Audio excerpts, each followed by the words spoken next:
tal? Hoy hablaremos de cómo funcionan los sistemas políticos, tomando como ejemplo el presidencialismo en Colombia. Para eso estoy con Andrés Felipe Romero, estudiante de Ciencia Política. Gracias por estar aquí, bienvenido. Muchas gracias por la invitación. Para empezar, ¿cómo distribuye el poder un sistema presidencialista?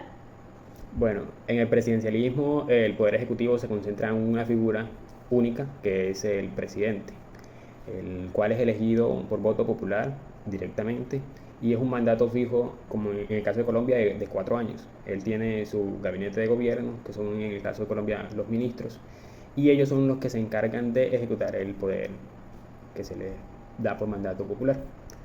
El legislativo los sistemas presidencialistas como el de Colombia está totalmente separado del poder ejecutivo. En el caso de Colombia, este poder lo ejerce el Congreso de la República, también elegido por voto popular y también con una duración de 4 años. Esta separación, que en teoría busca una desconcentración del poder en una única figura, es una idea pues, que resulta en que en la práctica estas acciones, la figura presidencial es la que se torna o la que visiblemente se ve como la figura de gobierno. En Colombia esto se traduce en que la figura presidencial es la que más visibilidad mediática y social tiene. Y esta concentración mediática y popular conlleva que muchas veces el presidente es quien se recurre a la mayor cantidad de decisiones y que también esta separación influye en que la efectividad de su gobierno depende mucho del apoyo que pueda tener de los partidos o alianzas que hagan con los partidos, que sean los que respalden sus iniciativas en el Congreso. ¿Y cómo funciona el control y la rendición de cuentas en este modelo?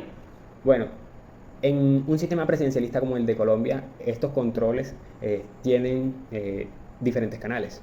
El principal es el canal legislativo que ejerce el Congreso de la República, que tiene unas funciones constitucionales de veeduría y control sobre las acciones del Ejecutivo, el cual hace un seguimiento o control político en sesiones al presidente y a su gabinete de gobierno, pero también hay otros espacios y mecanismos de veeduría y control, como son los tribunales de justicia, la Corte Suprema de Justicia, y también hay otros órganos de control que ayudan a vigilar la ejecución de los recursos, políticas y acciones del Ejecutivo, en este caso del presidencialismo, como son las Contralorías, la Procuraduría, y en temas judiciales la Fiscalía General de la Nación.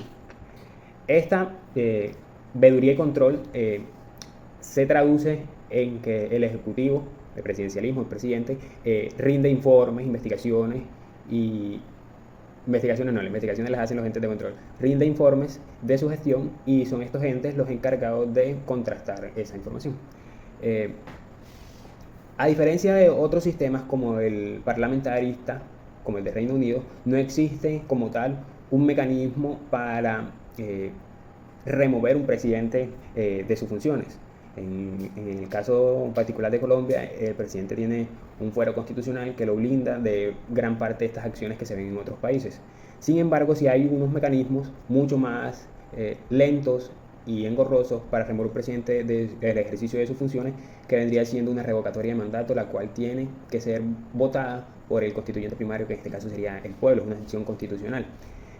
Bien, esta separación de canales de verificación y control hace que esta concentración de poderes realmente en el Ejecutivo, en el presidente, hace que estas rendiciones de cuentas muchas veces, por la polarización y por las diferencias ideológicas que se pueden dar entre el Ejecutivo y el Legislativo, son muy mediáticas y tienden generalmente a enfocarse más en temas de intereses personales y particulares, y se deja de lado una visión técnica de qué tan productivos o qué tan eficaces están siendo estas medidas que está ejecutando el gobierno que está de turno. Pasemos a las crisis. ¿Cómo han respondido estos sistemas a momentos como la pandemia o tensiones institucionales?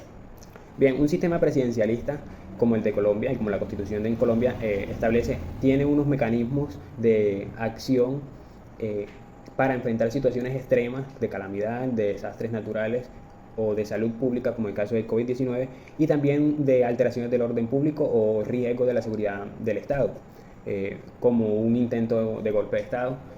Estos mecanismos concentran aún más el poder del Estado en el Ejecutivo, otorgándole funciones de otras ramas del poder como la rama legislativa e incluso la rama judicial. El presidente y el Congreso pueden, llegada a la naturaleza de la situación, establecer diferentes mecanismos como el estado de conmoción interior o la calamidad pública.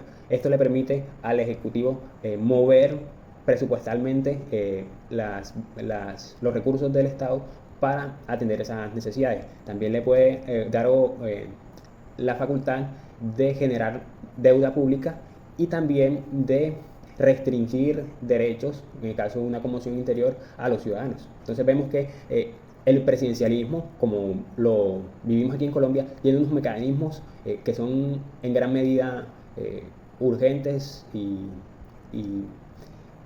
muy drásticos en la concentración de su poder y que en teoría atienden a la necesidad y a la urgencia de la situación, pero también provocan unas situaciones de carácter desventajoso en la medida en que esta concentración de poder puede propender en una debilidad institucional que opaque o dificulte la credibilidad de los ciudadanos en el Estado, en la medida en que pueden ser usados para la persecución política o para o verse como una debilidad del Estado para garantizar los derechos de los ciudadanos.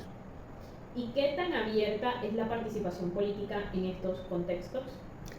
Bien, la legitimidad política o electoral de un presidente en un sistema presidencialista lógicamente es alta, ya que el presidente es electo por voto popular y en casos como el colombiano el presidente es electo con la mitad más uno de los ciudadanos que participaron en esa elección, por lo que ya parte de una situación ventajosa y es la aprobación de la mayoría, mitad más uno, de los ciudadanos.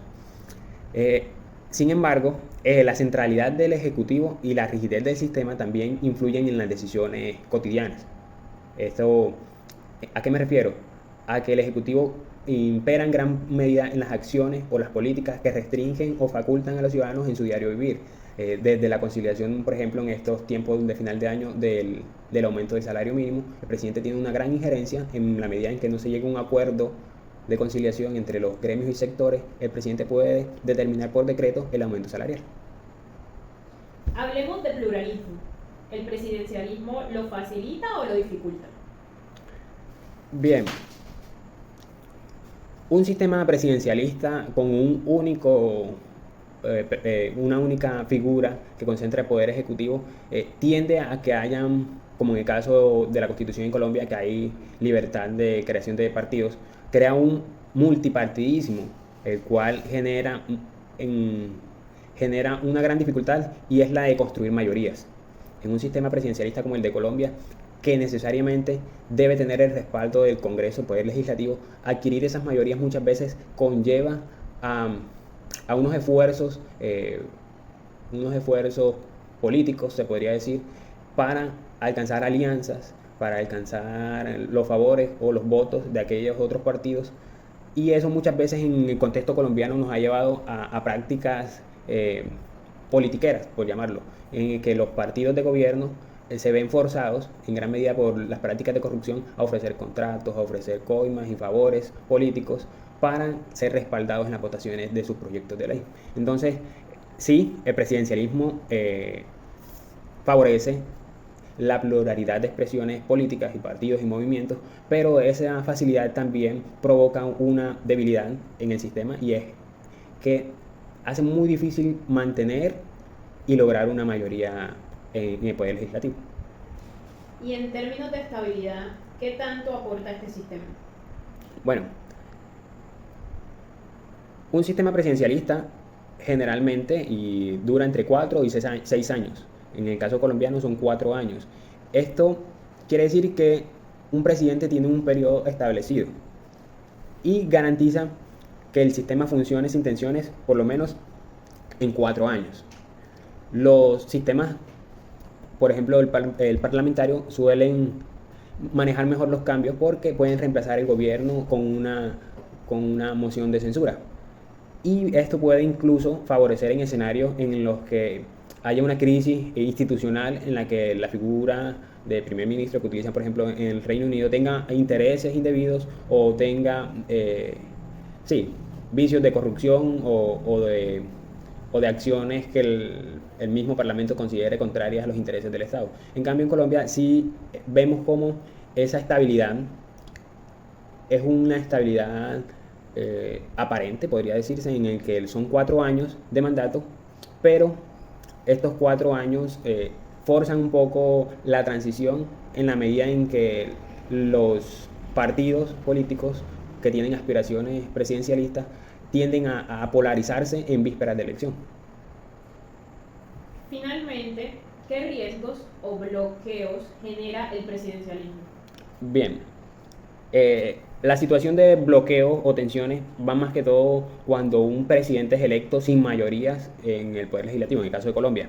Y esto se ve muy seguido en Latinoamérica, como en Colombia o, por ejemplo, en Argentina. Cuando un presidente es electo, sin embargo, no cuenta con las mayorías en su rama legislativa, en su Congreso, Parlamento o Asamblea, más que todo provocada por el pluralismo político de movimientos, que cada movimiento adquiere un voto, 1, 2, 3 votos, y eso va dividiendo la capacidad de generar una mayoría, y estos bloqueos más que todo van encaminados en preferencias o sesgos ideológicos, más que todo en este contexto actual vemos como Colombia, incluso Argentina también, se ven divididos los bandos políticos en derechas o izquierdas, y cómo estas diferencias ideológicas marcan más que un control político, una resistencia a las acciones de quien esté en el Poder Ejecutivo de turno.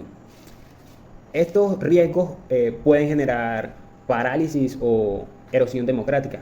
¿En qué sentido? En el sentido de que los ciudadanos van a ver entorpecido las acciones del gobierno y pueden manifestar un descontento o una frustración en la medida de que el Poder Ejecutivo que fue electo por voto popular no puede llevar a cabo las acciones para las cuales fue electo. Perfecto. Para cerrar, quisiera que nos cuente brevemente qué aprendiste al comparar estos sistemas y qué desafíos enfrenta Colombia en comparación. Bien, aquí vemos que como en Colombia existe un presidencialismo con una gran legitimidad electoral, pero una fuerte centralización de poder, lo que permite, si bien un rápido actuar en crisis y en momentos de vulnerabilidad, también genera gran resistencia o polarización entre los partidos. Esto, si bien favorece que no hayan facultades o acciones arbitrarias o dictatoriales, se podría decir, también genera un poco de roce o de resistencia a las acciones que pretende llevar un presidente en el uso de sus facultades, como un proyecto de ley, una política pública. Y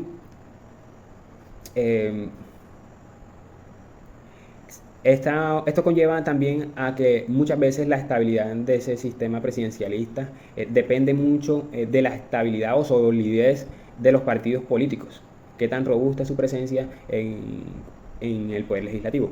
Si bien en el caso colombiano tenemos un sistema político que tiene muy bien definidos y estructurados los pesos y contrapesos para que las acciones del Ejecutivo no se extralimiten, sí necesitamos que las instituciones se blinden y sean cada vez más transparentes para que garanticen a la población civil que las acciones se implementan desde una visión imparcial y sin sesgos políticos o de afinidad.